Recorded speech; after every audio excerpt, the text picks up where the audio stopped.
Okay, I'd like to be mindful of everyone's time, so we'll kick things off. Thank you for joining us today for this webinar on the science behind food, common food blemishes and what to do about them. My name is Megan Cherpak and I'm from Food Mesh. We're a social enterprise based out of Vancouver, focused on helping organizations reduce waste across Canada. And we're also the organization behind the Canada's National Love Food Hate Waste program. Before we dive into today's session, I wanted to share with you some housekeeping. This session is being recorded. If you would like to follow along in a language other than English, you can do it, turn on a live translation. To do this, click on Show Captions in the Zoom menu bar at the bottom of your screen, toggle Translation on, and click on My Caption Language, and then there you can select your language of choice. Thanks to those of you who submitted your questions to the speaker in advance of this session. The majority of today's webinar will be focused on answering the questions we've received. So to ensure that we get through as many of these questions as possible, we'll not be accepting any additional questions at this time during today's session. At the end of today's webinar, we'll be asking you to complete a short evaluation poll to let us know how useful you found it to be. Okay, so let's dive in. We want to start by setting the context for this discussion. Love Food Hate Wastes research tells us that each year, 2.3 million tons of edible food is being wasted in Canadian households. Inevitably, some food waste is unavoidable. This is the food that can't generally be eaten, such as bones, vegetable peelings, eggshells, and tea bags. 63% of the food that is being wasted, though, is edible food that could have been eaten. And this is coming at a huge cost. Each household is wasting around $1,300 on perfectly good food every single year. The research tells us that a significant contributor to this food waste is confusion around best before dates. Canadians are throwing away perfectly good food just because that date has passed. There is a common misconception that food is no longer good to eat once it hits that date. But here's the truth. Best before does not mean bad after. Best before dates are a guide to when food is at its peak freshness if that food has been unopened and stored properly. And yet many of us see that date and assume that the food is no longer good to eat once that date has passed. So Love Food Hate Waste, we're on a mission to help Canadians understand the true meaning of best before dates and to help make informed decisions when assessing the food in our kitchens so that we can save food and money from needlessly going to waste. This webinar series that you're joining us for today brings together food waste experts to explore different ways we can spend more time with our food. And the focus of today's session is to help us feel more confident when assessing whether food in our kitchens is still good to eat, so that we can feel less reliant on those best before dates. And with that, we're very, very excited to introduce you to today's guest. We have with us Rachael Jackson, a journalist and food waste educator. She's the founding editor of eatortoss.com, an award-winning website whose images and fun science-based text have helped millions of people assess food at risk of being thrown away. Rachael also contributes articles about sustainability and food safety to the Washington Post and regularly speaks to groups ranging from the Girl Scouts to government agencies. Rachael also serves on the National Planning Committee for the US-based Food Waste Prevention Week. Today, she's going to share her extensive knowledge to help us navigate those puzzling food situations we all encounter in our kitchens so that we can waste less and feed more. So over to you, Rachael. Thanks so much, Megan. I'm so excited to be here, and I'm really excited to be talking to you all about something that I simply love, which is using the science of our food to help us waste it less by simply understanding it better. And I'm going to do this by giving you a quick history of the website and then a little tour, and then we'll get to the Q&A like Megan mentioned. And kind of throughout our conversation, I'm going to drop little polls to help us keep engaged, and just because they're fun examples of the kinds of things that can come up in our kitchens that can be confusing and make us not quite sure what to do. So to start, I want to take you all back to before I started Eat or Toss. My background is in journalism, so I'm not a food scientist. I've learned all this through doing extensive interviews of microbiologists, food scientists, chemists. And so I want to take you back to before I started doing this, and when I signed up for a farm share, where I was getting a box of produce every week from a farmer. And I was very excited about this. I was getting all sorts of produce I wasn't used to working with. It was a great challenge. But then I started to encounter some things that made me a little uncertain. Not not carrots twisted in a funny way, but more, like an apple with spots I didn't know what to do with, or a broccoli that maybe had some caterpillars in it. And I started to feel this incredible tension between, is this okay or is this not? Um, and I wanted to do something about it. And so, Teddy, if you could bring up the first poll, I want to show you one of the things that I saw in that farm share box. This is a potato that I excitedly put in the oven and baked, and then it looked like this. So take a couple seconds. Would you eat this potato? Would you cut around what's on the inside? Or would you just say, nope, not worth it?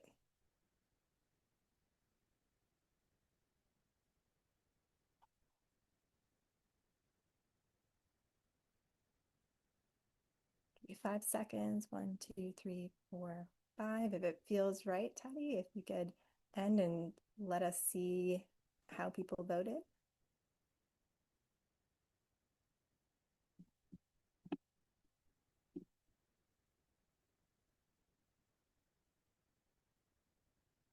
All right. All right. So most of you would cut around. An understandable percentage of you would toss the whole thing. I think those are very reasonable reactions. This was so long ago, and I was so confused by this that I'm not sure what I did with it. I think I threw it away myself. But what I later did is I reached out to a scientist who specializes in potatoes. And the story she told me about this potato was fascinating. It was that when you see a potato that's got this strange hole in the middle, what's happened is when it was growing, it probably experienced a drought for a little bit and then got a lot of water all at once and grew so fast it couldn't keep up with itself. And thus we get a hole in the middle. This is called hollow heart. It is not a big deal. It is not a food safety issue. It looks strange. The way the scientist described it to me, she said, well, some people say it's a good place to put your butter. And you are more likely to encounter this on a potato that you do get from directly from a farm or from a farmer's market. But most of us have probably eaten potatoes like this because when a large scale farmer knows they have this, because it's, dependent on weather patterns, they will direct those potatoes to become French fries or chips. So I loved learning about this. I thought it was so cool. And I also, as I was going through these boxes and finding things that gave me this incredible sense of tension between not wanting to waste and not wanting to eat something that could cause me a problem, I kind of expected a resource like Eat or Toss to already exist and was a little surprised to find out that it didn't. And so I decided to create one. So now I'm going to take us there and show you around. Let's see if this works for us. Okay. All right. So now we're in. Here is Eat or Toss itself. So what I'm going to do now is just show you kind of how you can use the website, and along the way share some more examples of the kinds of things to look out for. There are so many different articles on here, hundreds at this point. So I'm going to try to give just a sample to kind of give you an idea of the kinds of things that are covered and to cover some sort of general topics that can be applied to other things. And then we'll get to those questions. So here we are. The main page just has highlights of some of the posts. All of the posts about these funny looking foods end up in what I call the food index. And I want to start by highlighting this one. This is relatively recent. Black around the center of a banana. This is the kind of thing that, I think some people might notice this and think whatever. Some people might be really turned off. I think particularly a little kid might be like, oh, I don't want that one. Or maybe, there's just a bunch of bananas that you have the option of eating and you find yourself avoiding these. But I'm here to tell you that they are actually okay. So like all the posts on Eat or Toss, and this is kind of what I wanted when I was that person with that farm share, there's an image. So we know we're looking at the same thing. And then there's kind of a quick description, what you see, what it is, do you eat or toss it? And here, yes, it's fine. You can still eat it. And then what was always very important to me, and I think part of the fun of this is to understand the why. Like, why is this still okay? Why did it turn black in the middle? From talking to a scientist at the University of Florida, talked about how this is actually a stress response from the banana. So, and in this case, the banana was probably stored a little too warm at some point in its journey, from being grown to you. And that caused it to have this kind of stressful experience, and that showed up in the middle. And the middle is actually very interesting because that is where, if this banana had had seeds as its ancestors used to long ago, then that's where those seeds would have been. So that is kind of a sensitive area that's going to show this blackness. And we're less worried about this because it's in the middle, it's throughout. It doesn't look like it's anything that's rotting and spreading. And so we started out at the food index. That's where everything lives. Another way to find a post is to search. And there's something else I wanted to highlight. So this particular avocado, you'll see every food has a number of entries for it. And this one I find interesting because this is another way that knowledge about this can help us waste food kind of broadly, even when we're at the store. So if you see an avocado like this, I'll bring you down to the quick explanation. What has happened is when it was a teeny tiny avocado, it probably got a little cut on it. And it couldn't fill that in with the peel like you see on a clean avocado or an uninjured avocado, but it put some scar tissue there.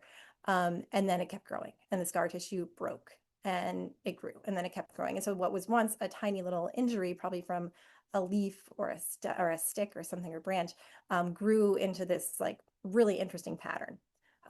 Which looks kind of terrible. Like, I would understand why somebody would pick over an avocado like this, but if you're at the store, I try to select avocados like this because I feel other people are probably less likely to get them.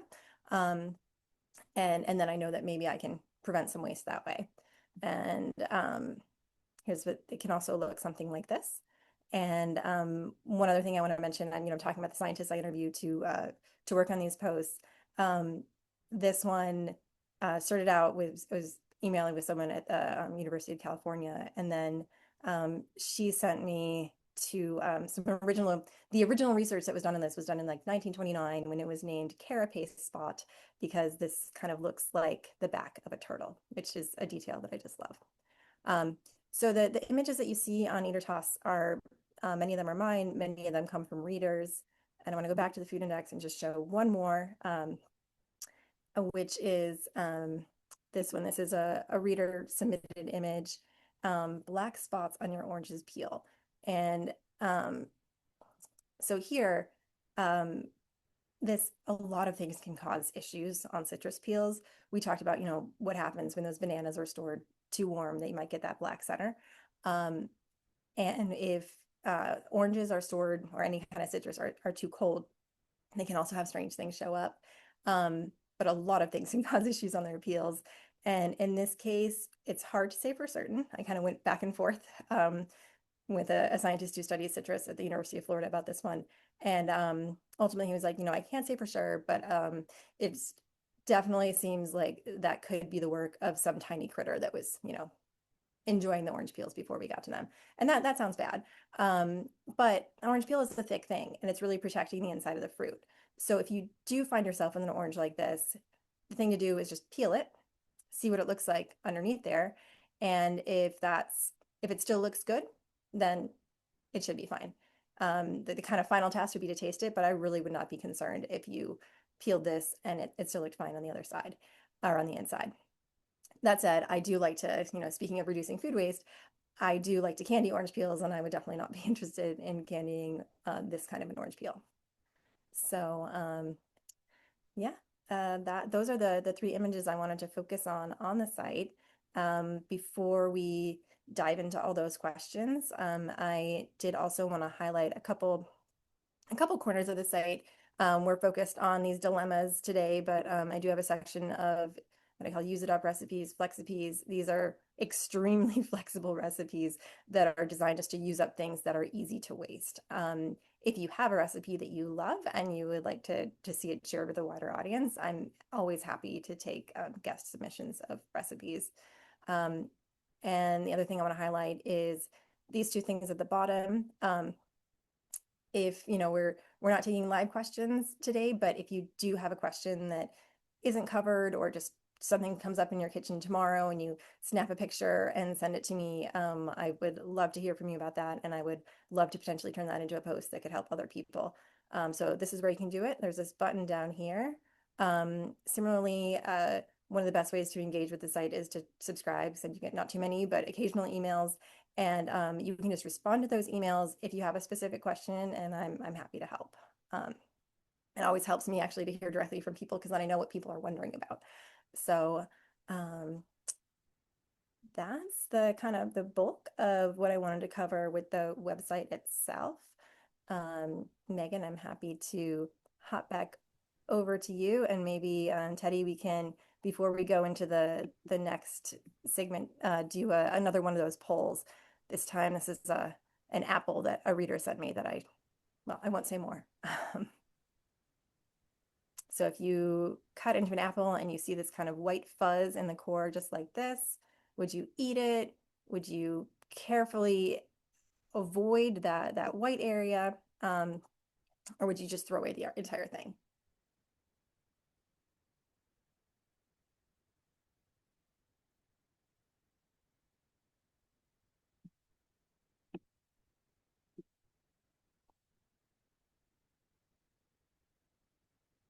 You count to 5. 1, 2, 3, 4, 5. All right, it's like we're wrapping up. We can get our results. Let's see. Okay, and most of you, hey, this is really similar to last time. I 83% and 17%. So yeah, so most people would eat it, but just be really careful with the fuzz, and about 17% would toss it. I think that all makes sense. This, I think this one is so interesting because it, to me, and I suspect to many of you, it looks kind of like mold in the middle of the apple. And this used to drive me crazy. I felt like I encountered apples like this all the time. And I was like, what is going on? Because obviously we don't want to eat mold. But the rest of the apple looks fine. So what do we make of this? Well, this is actually something called callus tissue, which the best analogy I have for it is it's a little bit like apple stem cell tissue. And for whatever reason, in some varieties, it just tends to form sometimes in the core. And that's it. The way you know that this is not something hazardous or a problem is that it's hard. If that were like wisps of mold that was developing in the core, and you touched it, it would feel like very, very wispy, and you might not even feel anything. But this, if you touch it, it's going to be hard. The other thing is that there's no obvious active decay. Mold and bacteria or anything else that might get in our food that we definitely don't want there is going to be eating it like in its own way. So it's going to start to turn brown, and you're going to see evidence that there's something at work that's eating the apple before you get to it. So if you see those other signs, if anything makes you suspect it's mold, then I wouldn't go any further if it's in the core, because it could have gone out in a number of directions. It probably wouldn't go out that far, but I like to be careful with apples. But otherwise, this is fine. So, great. All Well, right. Megan, I'm ready to dive into questions. Yeah, we've got loads of questions ready for you, Rachel. Thank you so much for that tour of the Eat or Toss website. There's loads of good stuff in there. Um, Now, our first question is actually very fitting for Lovely Takeaways because we are big proponents of the freezer. We love the freezer. It is one of our Yes. biggest pieces of advice to spend more time with your food is to put things in the freezer. So this question comes from a reader who's wondering, how long can you keep leftover food in the refrigerator if you don't have freezer space? And, are there any alternative approaches to storing food if you don't have a freezer? Lots of people live in small places who don't necessarily have those big deep freezers. So, any Right. advice you have about ways to store things if you don't have that freezer space? Yeah. So for the fridge, I do like to go by the U.S. Department of Agriculture guideline, which is straightforward, and they will say 3 to 5 days. Sometimes you see them saying 4 days in the fridge, which I recognize is not that long, but that is also for leftovers, and that is also conservative.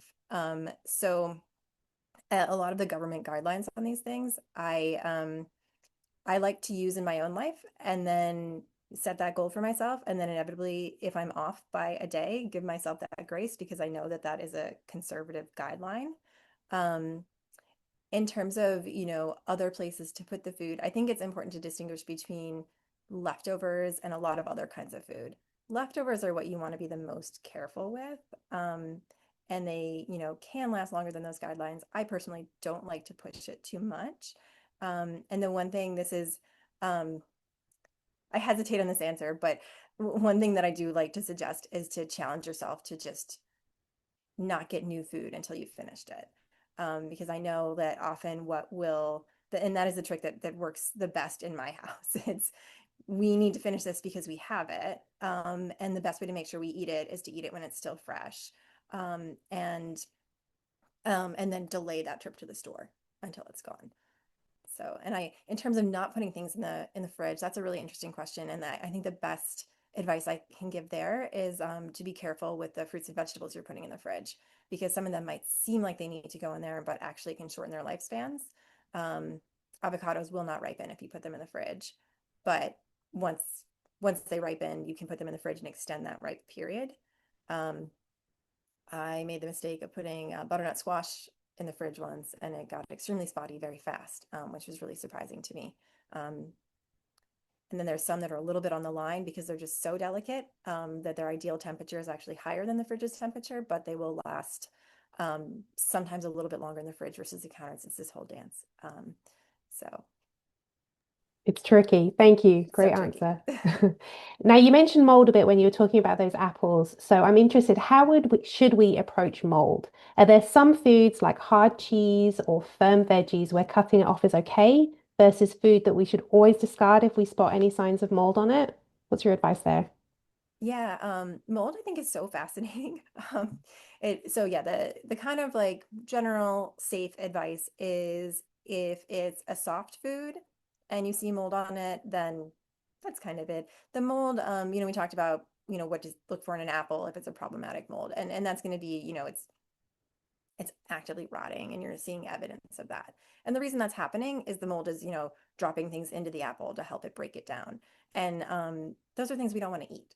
And you can't always see exactly how far they might go into a food. And with a soft food, they can travel farther. So the conservative advice is usually to, throw away a soft food. And if it's a hard food, then to cut, with margins of about an inch. And that way, if it's gone through the food, then it hasn't gone as far because it's a hard food. And, again, these are kind of the official guidelines, and they may err on the conservative side. Like, so if you have, I follow them and I'm most comfortable following them. But if you have a giant loaf of bread and there's mold on one corner, then maybe some people would say the other side is okay. Some people might say, don't risk it. It really is going to depend on which scientist you talk to and where they fall on the, what's risky, what's not scale. And then the kind of final thing I would add about mold is that one thing that kind of like third category that I don't feel like is discussed as much is the molds that only eat things that are already dead. So they're not actively trying to break down the part of the food that you want to eat. So if you've ever seen like a little bit of a white wisp on the bottom of a banana, that's harmless. I'm never going to worry about that because it's already that kind of dried out banana area. What I would worry about is if I saw like an advancing dark part of the banana that was clearly traveling up the banana and causing a problem. Okay, great. That's good to know. Yes, mold is a really hard one, and we have lots of debates in my Yes. household about what is okay to cut off and what isn't, and I'm sure it's the same for others as well. Um, okay, our next question is around yogurt. And the question is it safe to eat yogurt beyond its expiry date? Now, I'm actually going to interject there and say that in Canada, yogurt does not contain an expiry date. It contains a best before date, which are two very, very different things. So I'll let you answer that question, but I did just want to make that point that this is not one of those foods with an expiry date in Canada. Yeah, I'm glad you highlighted that. I think that I always struggle like when I'm writing about dates because I don't know what to call them because an easy shorthand is expiration date, but that's not what they say, and that's usually not what they mean. So yeah, I often say date label, but I'm never sure if people beyond this world like that resonates as fast. But yeah, yogurt definitely best before kind of food. Yogurt is actually quite robust because it's very acidic. So it's usually hard for anything problematic to grow in it.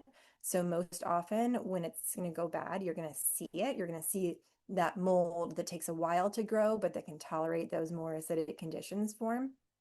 Um, or I've seen some pretty old yogurt. I don't try to push it that often, but on my website I have some yogurt that a reader sent that was months past, and and that was still fine as he reported to me, um, but eventually you could start to have chemical breakdown, and so then you just start to lose quality because you would have waited too long.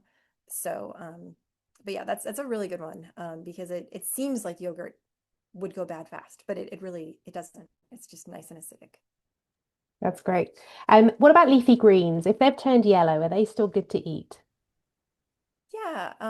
So yeah, when they're turning yellow, they're doing something pretty similar to what happens when leaves turn colors in the fall.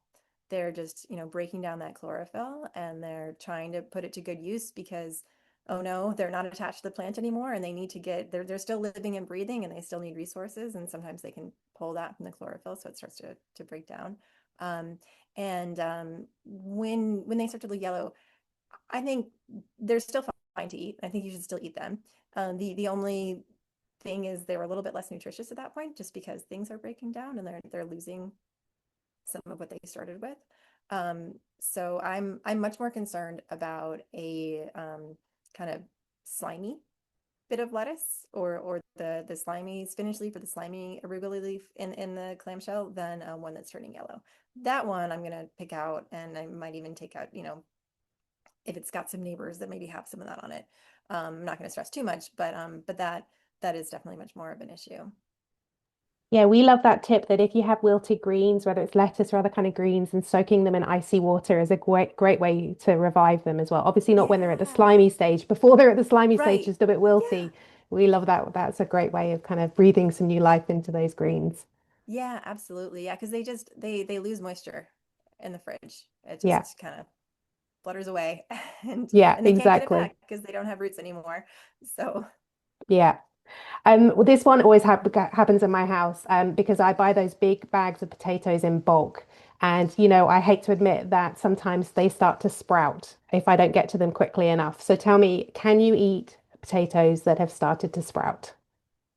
um, yes, but you can eat them. You just want to make sure to remove the sprout.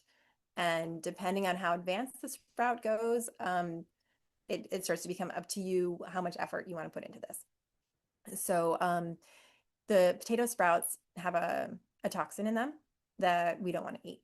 If you eat too much of it, it could make you quite sick. Um, that said, you would really need to eat a lot. It's hard to know exactly how much of that could be in any particular sprout. Often potatoes are the potatoes that were sold are bred to not have too much of it. Um, and so it's kind of a best practice to remove them. Whenever I talk to people who study potatoes, they are not super worried about eating the sprouts. They're like, yeah, you need to eat a lot of them. And this again, this will depend on who you ask. Different people will have different thresholds for what is too much. But what I hear most often is people who really work with potatoes are very worried about the quality of the potato once a sprout gets too big. Because what it is starting to do is send some of its good stuff into the sprout. It's sending some of its moisture into the sprout. And so it's going to have, the texture is going to start to change.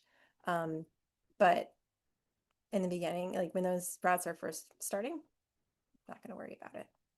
So, Great. Okay, good to know. Excellent. That's excellent yeah. news for the sprouted potatoes in my bag. Yes. Maybe we'll Oh, take a sorry. Wait, I'm going to just add one thing before we, yeah. the toxin that's in those sprouts is also when a potato turns green, it's not what's making the potato green, it tends to be present then as well. And again, they're like, a little bit green, peel it off. Super vivid green, maybe don't have that potato. And it is a really hard line to draw just because it's, this kind of, it's hard to know how much could be there. It's very rare to hear of a case where someone's actually sickened from eating a potato that has, too much of this toxin in it. But it's a, good thing to be aware of and to be a little careful with. Okay, so a little bit of green, we can peel it off. Anything that turns the color of this background, Toss it. Problem. Okay. Yes. Yeah. Excellent. Good tip. All right, maybe we'll take a quick pause for another poll then, Great. please. So we'll just have a second while we get that one up. Oh, another green thing. Okay. Yeah. I'll leave it to you to introduce this one then, Okay. Rachel. Yeah. So let's say you've got an onion. We are just talking about potatoes that turn green. Here's an onion that's turned green. Um, would you eat it? Would you cut off that green area and eat the rest? Or would you consider the whole thing a loss?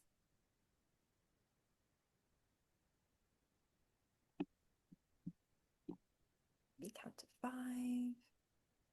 1, 2, 3, 4, 5.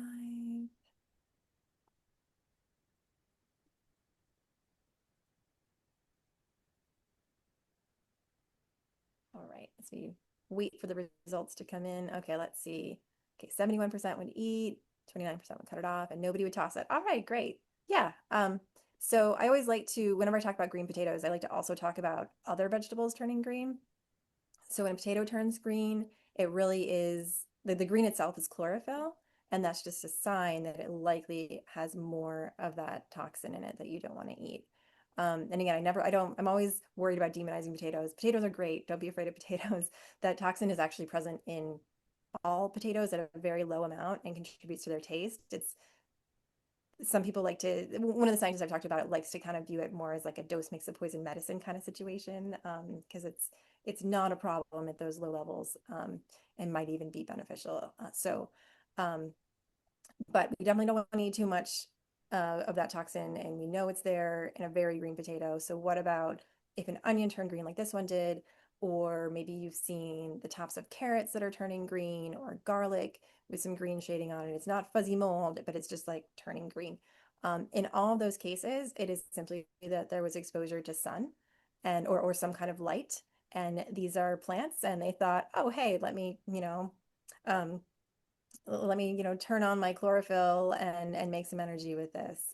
And so that's it. So if you see it in a potato, be careful, but that's really specific to a potato.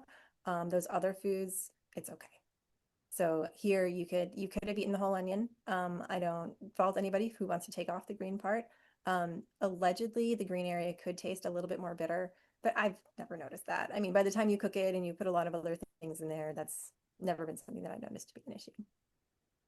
Great, thank you. And staying on the theme of green, is it Yeah. safe to eat green cheese? Now, I know you touched on this slightly before, but how moldy is too moldy when we're talking about cheese? Because obviously you get blue cheese, you get that's kind of part of it for some cheeses. Tell us how to Yeah. assess that. So if you know the mold is supposed to be there, fine. I'm not going to worry about that. So I wouldn't worry about blue cheese. If you have a cheese that's starting to develop some kind of a problematic fuzz, whether it's green or not, you want to make sure that it's definitely mold. And okay, to be fair, if it is a green fuzzy mold, then we know it's mold. And then that original rule applies. If it's a hard cheese, cut it off with some margins. If it's a soft cheese and it's not supposed to have a green mold on it, then we're going to say goodbye. Um, but I do want to talk about this kind of other category, which is if you're seeing like a white mold on cheese. This can get very tricky because first off, if you think it's a mold, then I don't want you to mess around with it. But if you're looking and you're like, is that a mold? I'm not sure. Um, there are some crystals that can form on cheese that can, if you're looking quickly, can look like a mold. And the way to know there is if you think that it might be, some kind of crystal formation, which could be, if the if there's some moisture and then some of the salt goes to the surface of the cheese and then that moisture evaporates, you could get a salty crust, which would not look like the salt that we think of like a table salt, but it would be there and it would just look a little funny. Some very aged cheeses like Parmesan and Gouda can have little crystals that form, and that's actually considered a form of quality or like a sign of quality. But if you don't know what you're looking for, you'll just see these like odd white dots. So if something seems like maybe it's not mold, take a closer look. And here again, the grittiness is a sign that it's not mold. And if it's very soft, not that I advise petting mold, but like if it seems soft, maybe if you scrape it with a knife, then we're gonna think it's probably mold. But that grittiness, then it's probably not. And if you go to Eater Toss, I've got a post that kind of has two images side by side or several images side by side to compare. Okay, that's really useful. Thank you. Yeah. Do you know of any specific warning signs that means that food should always be tossed no matter what? What are those telltale signs that we just don't want to risk it? Yeah, so that's everything that microorganisms could be doing that's really destroying the food. So, smelly, slimy, fuzzy, um, getting very mushy. So, something that tells you somebody has been eating this before I could, you don't want to eat. And the reason you don't want to eat it is not just whatever's breaking down the food, but what could happen. Like first off, you generally we don't want to eat spoilage organisms that are spoiling our food, but spoilage organisms aren't necessarily the ones that are going to make us sick. It might make your tummy feel not great, but the ones that are really going to make us sick might not have as obvious of a signature, but would find it much easier to grow in food that's obviously spoiling, um, and are more likely to have a presence to make you sick. Great to know. And what's the biggest mindset shift that people need to make to feel less anxious about eating imperfect food? I certainly have friends who will not touch anything that isn't sort of absolutely perfect and at its obvious best. And it's really quite hard to convince them to give it a go. It should be fine. But yeah, what do you think we need to do there to help with that mindset shift? Yeah, I totally understand. And I think two things. One, I mean, for me, it's being curious because sometimes things can look funny in ways that are actually really fascinating and have great stories, like that potato that we started with, or the apple. And so I think curiosity is wonderful if you can cultivate it for your food. And then secondary to that, or maybe along with that, what I mentioned about buying less, I know I experience this myself all the time whenever, like, I've recently been trying to go deeper in my freezer. And my weakness is things that I save that require work. So, like, I mentioned candying orange peels. I have a lot of frozen orange peels because it's work and I need to actually go and do it. But I've been making more of an effort. And one thing that's been forcing me to make more of an effort is simply buying less because then it's more, there's not this easier thing that's within reach. So those are the two things I'd suggest on that front. Yeah, that's great. Now, one person wrote in with a question. I have cans in my pantry that are years past the best before date. Are they safe to eat? They are safe. As long as the can is intact, and you really want to be sure, they should still be safe to eat. What I will not make any promises on is the quality.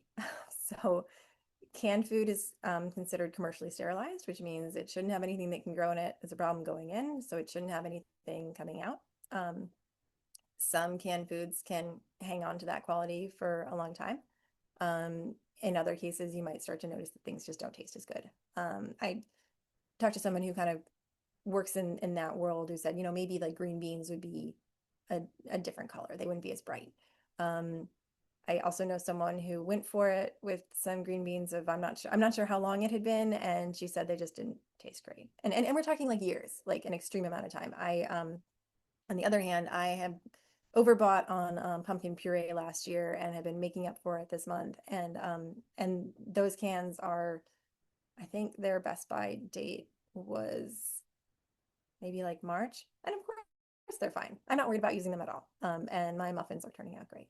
So Yeah, that's a great example actually, because even just this weekend, I made a pumpkin cake using up leftover pumpkin from last weekend because it was Thanksgiving in Canada last weekend. But I didn't quite have enough, so I had to actually dig at the back of my pantry and I found some pumpkin puree from 4 years ago, and I had to use that to top up the recipe. And I did, and the color was definitely a couple of shades lighter than the one that was fresh, but it tasted just fine, and it turned out my cake was I thought all right.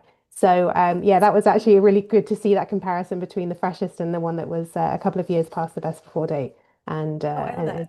comparing it. So I'm gonna okay, write that down. And I think I want to collect stories like this because it seems like everybody has a story when they open a can that's very old of like just something.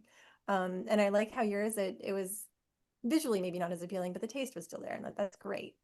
yeah, yeah. All right. Well, why don't we launch into our next poll, Teddy, if you don't mind just running that for us.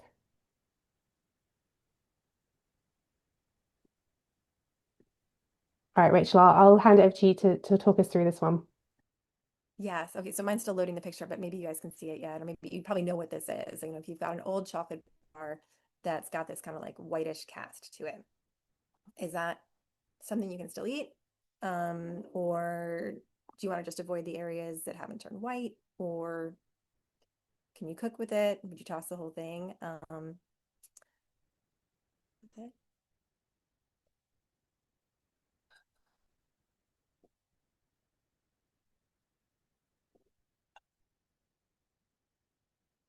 I'll count to five. 1, 2, 3, 4. Oh, we're good. Okay. So 44% would eat the chocolate. 11% toss the whole, only eat the areas that haven't turned whitish. 11% toss the whole thing. 33% cook with it. Wonderful. Yeah, I'm on team cook with it. This is okay, and it I would never recommend eating it like that. For me, when chocolate turns that color, it is not good. I don't like the flavor at all, and it certainly does not taste right. But when this happens, usually it's one of two reasons. It's either melted a little bit and re-solidified, and chocolate needs when people are, professionals are making chocolate, they're making sure that it solidifies in a very precise way to get what we all recognize as chocolate. If you don't achieve that, which you're not going to if it melts in your pocket, then it can turn that whitish color. Moisture can also cause this, where if maybe you put it in the fridge and then some water condenses on it, dissolves some of the sugar, the water evaporates away, then you might get a white crust. In either case, though, you can remelt it, reconfigure it, and it's okay. My favorite thing to do with chocolate like that, actually I have some ready to go in my kitchen right now, is to mix it with some milk and put it in the microwave, and it's like the best hot chocolate. And then it's, kind of like low risk, just in case it doesn't taste great. I've only, done that little thing, but usually it's fantastic. That's great. Thank you very much. Yeah. What is your process for researching food safety topics? You did touch on this slightly, but we'd love to learn more. How do you decide which foods or issues to feature? Yeah, so it's a combination of what I'm seeing, and then questions that people are sending me, and then also kind of just getting a vibe. Sometimes I'll look at what people are searching for, things that I just know are popular topics that people wonder about that haven't really been covered elsewhere. I'm about to do a couple posts on basil. Um, you've all probably seen basil that turns gray. So that happens when it gets too cold. Basil is very finicky. So that's one that I know a lot of people have been asking for, and I've heard from readers, and I was having trouble finding the right person to go deep enough with me on it, and I finally found that person, and so that's that'll be coming out probably like next week. But yeah, so I will find that's how the topics come to me, and then it's a matter of finding the right expert. I'm usually not satisfied with just researching online. I usually want to talk to someone and really understand the why, and also make sure that I'm getting the information right and getting it from the right place. So that's the process. And And it's translating always that great to talk to so somebody that I suppose the scientific kind of information and translating that so that it can be understood by lots of people is quite an art form as well. yeah, and it's so fun though. I mean, they're really like inside the food, there's just all these like little worlds, and so many interesting and surprising things happening. Yeah, definitely. What's the weirdest food you've ever investigated? The craziest one, it's pretty bad. If you go to Eater Toss and you search eggs, you will see it. It was an egg that someone sent me that had just this like large mass in it, in addition to the yolk.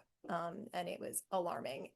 And so it ended up, this is a bit heavy. It ended up being a tumor that landed in the egg, which is very strange. And I, talked to an egg specialist about it, and she couldn't give me any particular reason why it was actually unsafe to eat, but I could not handle recommending that anybody eat something like that because it was a lot.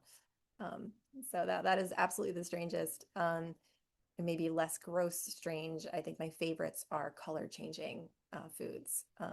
If you search for sunflower butter on the website, you'll see that and maybe this has happened to some people watching, if you like maybe substitute sunflower butter for peanut butter because maybe you're cooking for someone who can't have peanuts, there's a chance that your cookies will turn green, just because of you might achieve this particular chemistry.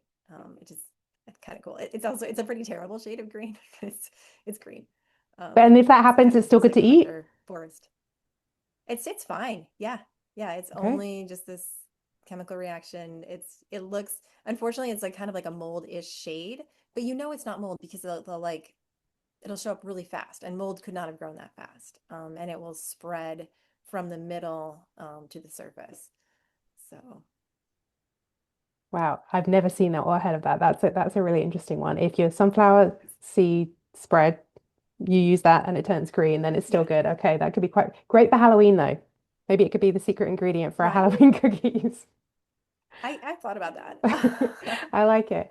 What is one food that you'll never toss? Um, so I never say never, but yogurt actually is one that I think it will take me a lot longer to decide that I'm going to give up on it than perhaps a lot of other people, just because I know how robust it is. And otherwise, um, yeah, I just really like to use everything as much as I can, and not a lot gets tossed. And maybe another unusual example is, for my son, like things that he might leave on his plate are gonna reappear on his plate. And sometimes we'll do fun things like clock dinner, where you arrange a small amount of food around the edge of the plate. And so it could be like the smallest amount of leftovers from a couple meals that didn't seem like much at the time, but that when, once you arrange it on the plate, it looks kind of fun. And then he's eating what would have really been very easy to throw away. That is such a great tip because I find that lunchbox food waste is the biggest thing in our house as well. So things that come home from lunch often get reappeared in the snack plate after Oh, school. nice. But yeah, I mean, that's a great tip for how to prevent that child uh, yeah generated food waste, which is a really big one for lots of people, I'm sure. Yeah. Yeah. Yeah. And actually, our final pre-submitted question is around, and this is a little bit, I suppose, out of potentially the work that you do with Eat or Toss, but do you think there's anything that we can do to really kind of influence policy change around food that is being donated to ensure that there's all these foods that we have preconceived notions about not being good to eat, but to help really encourage to ensure that those foods are being eaten at home, but also donated to people in need as well, given the rising rates of food insecurity. Like, do you have any thoughts on that? Is that something that you've ever touched on with your writing or your research? Um, yeah, I think normalizing it as much as possible, that it's okay to donate things that might be past their date, and talking about it. And I'm not sure. I know in the U.S. it's a very confusing patchwork of laws that people have to navigate, because there can be, you know nationally, there's really nothing, but like at state by state level, there are some regulations that may or may not have a basis in science, that are just kind of like, you cannot donate this, and then people are afraid, because obviously that feels like kind of scary to donate something if you're worried about it and think maybe you're not allowed. um, so I would say just talking about it as much as possible, and like in your, short of rewriting policy, because I'm not sure what policy we're starting from exactly, but yeah, talking about the time like that, you use the extra pumpkin, and that's a story that you can bring to people to say, hey, it was okay. Um, and um, and also, I mean, this might be a little bit of a tangent from your original question, but I do think just normalizing, you know, talking about reducing food waste and actively doing it when other people are present can help, even if it's a little bit awkward. um, and because then I think a lot of people don't see the waste around them, because it's just so baked into so many of our environments. And I am definitely the person who brings my own to-go container to restaurants, and I'm happy to pack it up myself, because then I don't have to get like a stack of containers from the restaurant, and then I can also toss in something from the bread basket, that maybe they wouldn't have thought to put in my container. And similarly, if I'm at something that's catered and they're starting to take it down, in the U.S. you can't donate food that's already been served, and so I will check in with whoever's hosting and say, do you mind if I take some of this? And they'll usually be really happy, because nobody really wants to throw away food. But at the same time, people feel very, I think, can feel uncomfortable taking food from a buffet because it feels like you're taking something that's not yours. And so I try to kind of walk that line and kind of break that taboo a little bit. And often what will happen is I will start doing this, and then the organizers will see that other people are interested, and then they'll maybe bring some to-go containers out, and then suddenly everybody's clearing the buffet. They have less to clean up. The food's not going to waste, and I have lunch for the next day. Like everybody wins. And I would love to see more of that stigma kind of taken away. So because selfishly I want to feel less awkward asking, because there's that initial moment. But yeah, I think that's where I'd land there. Yeah, that's great advice. And hopefully conversations like this as well will empower people with a bit more confidence when making those decisions and then talking to their friends and family when they see these situations in their kitchens as well. So yeah, this has all been extremely Yeah. helpful, Rachel. Thank you. Just before wrapping up, why don't we run our final poll just to get people's thoughts Oh, great. on this final item?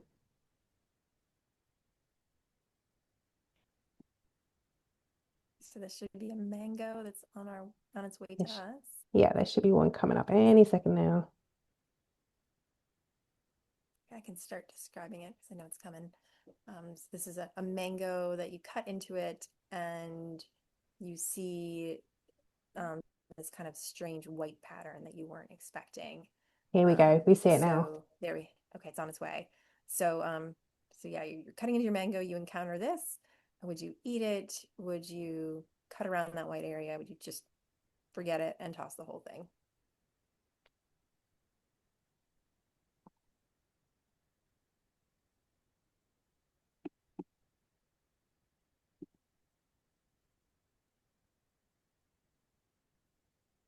Count to five. 1, 2, 3, 4, 5.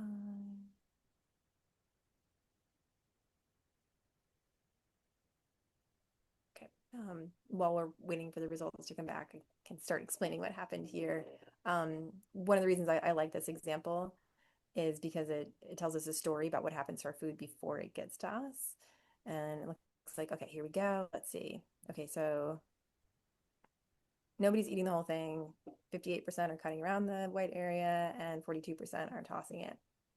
That is all fair. So with a mango like this, what happened here is first off, it's okay. You can still eat it. You don't want to eat the white area only for quality reasons. The texture is not going to be great. The flavor is not going to be great. But you can cut around that. Sometimes this is a maybe more severe version. So, but this was my mango, which I happened to cut into the morning. I had an interview scheduled with someone who studies mangoes, which was amazing luck. But I did eat the other half and it was fine. But what happened here is this mango was probably harvested too early. There's a difference between maturity and being ripe. And so it was not quite mature enough to be harvested, so it wasn't ready to properly ripen. And before mangoes can be exported, they're typically put in this kind of bath of hot water. And that's to make sure they don't bring any fruit flies with them. So it's an important step. But if you're a poor, immature mango, you might not react very well to that. And that's probably what happened here, where the mango was just a little bit stunted and then it never ripened properly. And so that white area is kind of telling us a story about what the mango used to look like before it started to ripen. In those areas, there's also some holes in there, which might be because it started to do some anaerobic respiration, which created some little air pockets inside. But so a mango like that didn't ripen properly. The white area is going to be problematic. It's not going to taste good. The texture is going to be bad. The rest of the mango can still be fine. In that case, was still okay, but was definitely not the best mango I've ever had. So the overall texture was not fantastic. It did not have that amazing, perfect mango flavor. Which, to be fair, I love mangoes, but it's not every mango that is that amazing, perfect mango. Anyway, I love them all, but it felt like, okay, this is like a decent mango. So if you encounter that, it can look alarming, but it is still okay to just work with the rest. And if you want to see on the website on Eater Toss, you can see some other examples of what that might look like, which are all just various odd white patterns underneath the skin. Excellent. That's certainly an unusual situation, that one I've never seen before. So thank you Right. for explaining that, Rachel.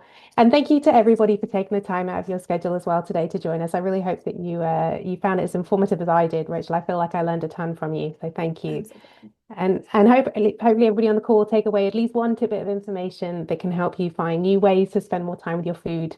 If you could just bear with us for one more poll, we would love it if you could just take a moment to just help us learn about how useful you found this session. So there's a couple of questions here. Just we'd love your thoughts on. This is really important for us to help us in our design for future webinars, so we can make them as useful as possible for folks taking time out of their day to be with us. So I'll just give you a couple of minutes to complete that final poll.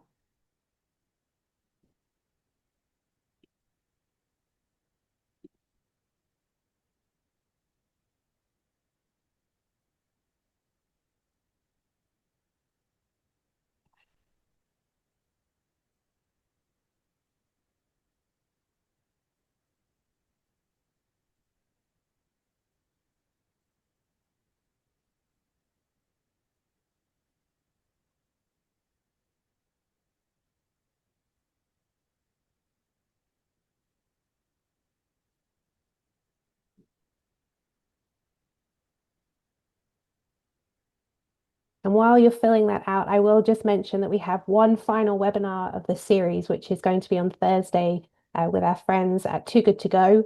If you have missed any of the webinars in our series, you can go onto the Love Food Hate Waste website, and we are posting recordings of all of the sessions there, so you can watch back on any that you missed. Um, and finally, just if you have any other, if you're looking for any other information, tips and strategies to help you prevent food waste at home, you can head on over to lovefoodhatewaste.ca, where you'll find recipes, guides, and resources to help you in your food waste reduction journey. Also, Rachel has very generously provided her email address as well. If there are any questions that you wanted to have answered that we didn't get to today, you can email her at the email address on the screen, or you can submit a question through her website like she showed us before. So she is there for you to answer any of those strange situations that you have arising in our kitchen, in your kitchen rather, and she'll do her very best to provide an answer to you. So I won't just close it just yet because I want to give people the time to finish the poll, but I just want to say thank you very, very much for your time, and we look forward to connecting with you all soon.